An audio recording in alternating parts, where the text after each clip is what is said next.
శ్రీమాత్రే నమః. అందరికీ నమస్కారం. ఆధ్యాత్మిక క్రియా ఛానల్కు స్వాగతం. ధనుర్మాసంలో ఈరోజు 12వ రోజు. మనం 12వ పాసురాన్ని పారాయణం చేద్దాం. తర్వాత దాని అర్థాన్ని తెలుసుకుందాం.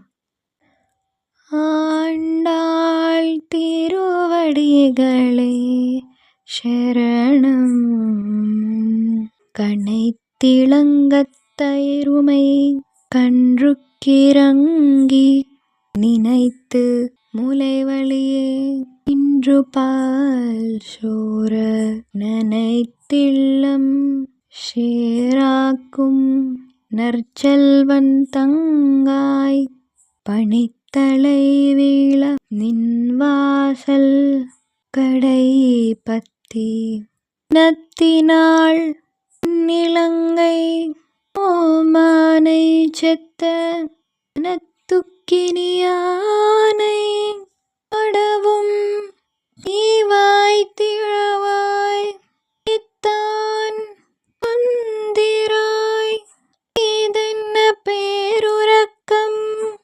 தைத்திள்ளத்தாரும்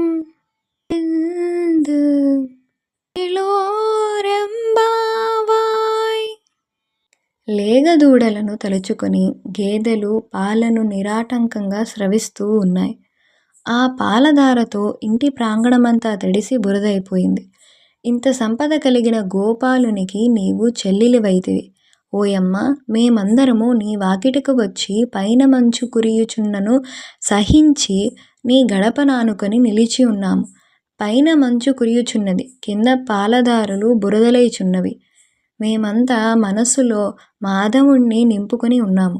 పైన మంచు కురియటమేనే కాకుండా శ్రీసూక్తి ధారల ప్రవాహం సాగిపోతోంది.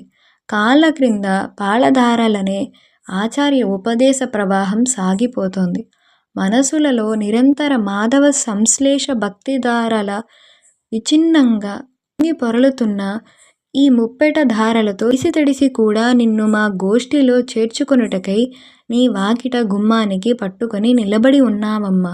నాడు సీతమ్మను అపహరించాడన్న క్రోధముతో పరమాత్ముడైన శ్రీరాముడు ఆ స్వర్ణలంకాధిపతి అయిన 10 తలల రావణుని మట్టుబెట్టిన వాని గుణగణాలను స్తుతిస్తున్నాము, కీర్తిస్తున్నాము, పాడుతున్నాము.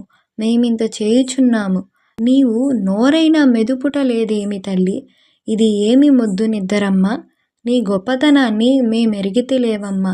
నీ మొద్దు నిద్ర విషయమంతా ఊరువాడ తెలిసిపోయిందిలే. ఇక నీ మొద్దు నిద్ర చాలించి మేలుకో, అనగా నీ ధ్యాన స్థితి నుంచి మేలుకో. మా గోష్ఠిలో చేరి వ్రతాన్ని సాంగోపాంగంగా పూర్తి చేయడానికి సహాయం చేయండి అంటూ 7వ గోపికను లేపుతున్నారు.